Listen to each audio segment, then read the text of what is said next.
नमस्कार मित्रों, आप सभी को मेरा प्रणाम। आशा और उम्मीद करते हैं आप सभी लोग स्वस्थ होंगे, मस्त होंगे और अपने परिवार के साथ व्यस्त होंगे। आप सभी को मेरी कहानियाँ कैसे लग रही हैं मुझे कमेंट में ज़रूर लिखें।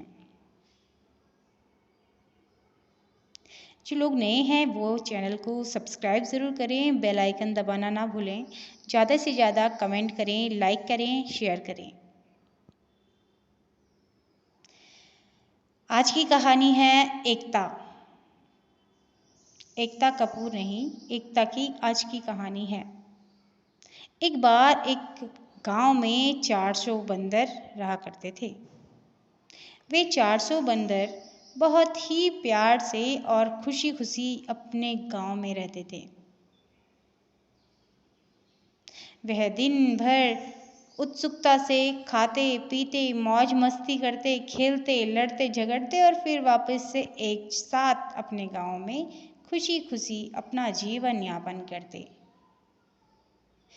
वह सुबह उठते अच्छी ऊर्जा के साथ, अच्छी हवा के साथ अपना वातावरण शुद्ध रखते और अपने मन का वातावरण भी शुद्ध रखते। उस गांव में उनका बहुत ही चर्चा होती है।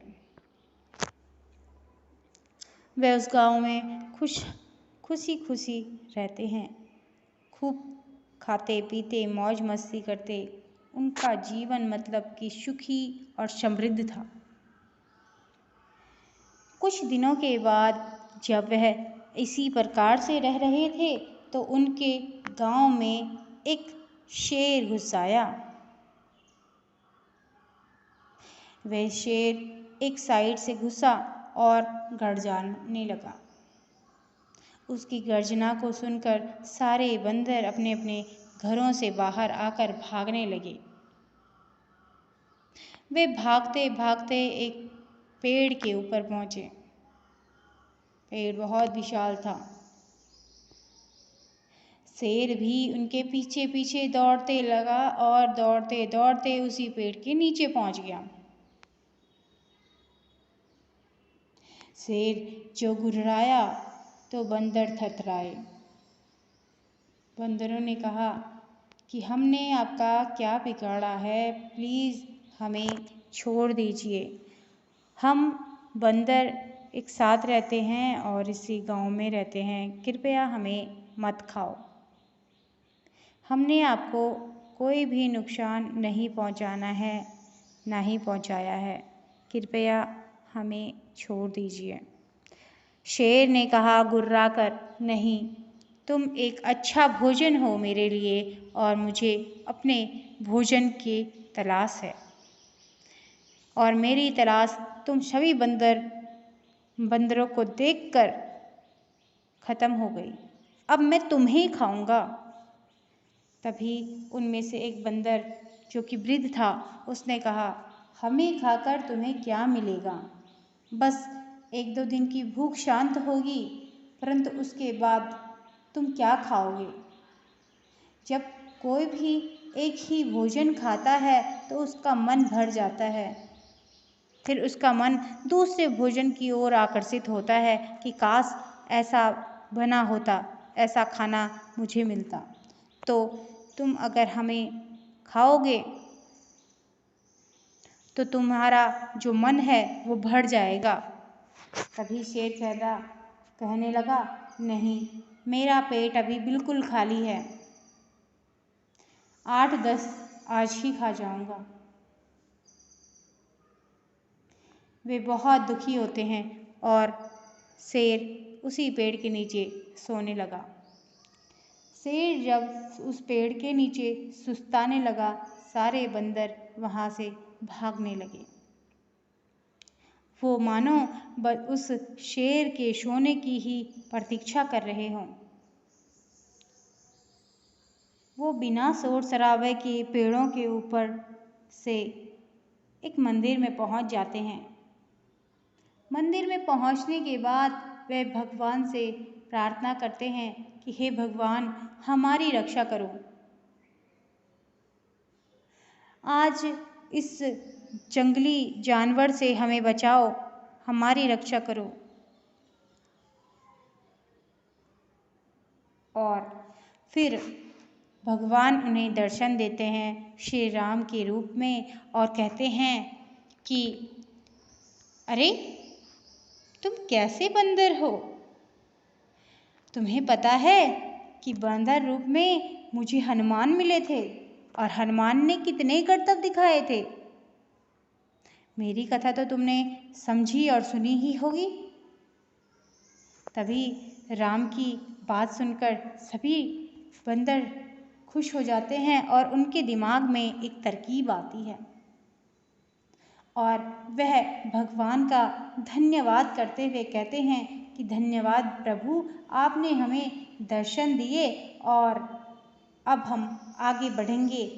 अपने जो हमें दर्शन दिए, जो शिक्षा दी कि एक हनुमान भी बंदर थे और एक बानर क्या क्या करतब कर सकता है, इसके बारे में आपने हमें बताया, अवगत कराया।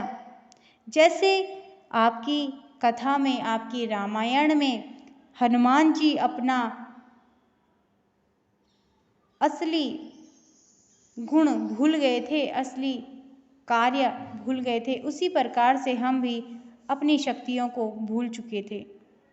जैसे कि हनुमान जी अपनी शक्तियाँ कुछ वक्त के लिए भूल गए थे, उसी प्रकार से शायद हम भी अपनी शक्तियाँ भूल गए थे। फिर वह कहते हैं हम सब तो 400 बंदर हैं और 400 बंदरों की जो शक्ति है वह एक शेर में कहाँ। और फिर राम जी अंतर्ध्यान हो जाते हैं और वह सभी योजना बनाते हैं कि आज हम शेर को यहाँ से, अपने गांव से भगा देंगे। फिर वह उसी पेड़ के ऊपर चढ़ते हैं और कुछ बंदर सूखी लकड़ियों को लेकर गुलेल बनाते हैं, कुछ बंदर अपने पूंछ में पत्थर बांधकर ले जाते हैं और फिर शेर के साथ अच्छे से बात करने शुरू कर देते हैं। जैसे ही शेर घुर्राता है तो एक बंदर जोर से पत्थर फेंकता है जो कि उसके नाक में लगकर उसके मुंह में चला जाता है। अब उसका घुर्राना बंद हो गया, उसके मुंह में बड़ा सा पत्थर फंस गया, वह उसे निकालने का प्रयास कर रहा होता है। तभी जो अन्य बंदर है एक एक करके उसके सर पर, उसकी कमर पर, उसकी हाथ पैरों पर खूब पत्थर फेंकते हैं और उसे वहाँ से भगा देते हैं। जब वह उस पेड़ से थोड़ी दूरी पर जाता है और फिर से उन्हें आंखें दिखाता है तो वे बंदर गुलेल से, जो उन्होंने लकड़ी की गुलेल बनाई थी, उससे पत्थर मार मार कर, कंचे मार मार कर उसकी हालत खराब कर देते हैं। शेर ने सोचा कि अब इन बंदरों से कैसे बचूं?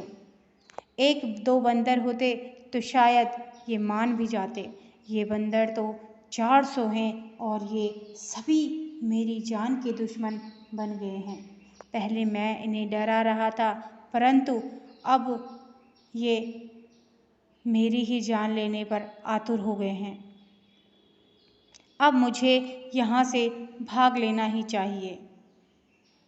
और जैसे ही बंदर उसे डराते हैं, सभी इकट्ठा होकर उस पर पत्थर बरसाते हैं, गुलेल से पत्थर मारते हैं और बड़े बड़े पत्थर फेंकते हैं। वैसे ही वह शेर उस जंगल से, उस गांव से जंगल की ओर भाग निकलता है और उस वृक्ष को छोड़ देता है और दूर भागने लगता है। वह शेर लहूलुहान हो जाता है और अपने गुफा में बैठ जाता है। इस कहानी से हमें यह सीख मिलती है कि हमें हमेशा एकजुट होकर रहना चाहिए। हमें कभी भी किसी को नुकसान नहीं पहुंचाना चाहिए। अगर हम एकजुट रहते हैं, एक साथ रहते हैं तो हम कुछ भी हासिल कर सकते हैं और हमें कोई भी तोड़ नहीं सकता। तो आपको ये कहानी कैसे लगी मुझे कमेंट में ज़रूर लिखें।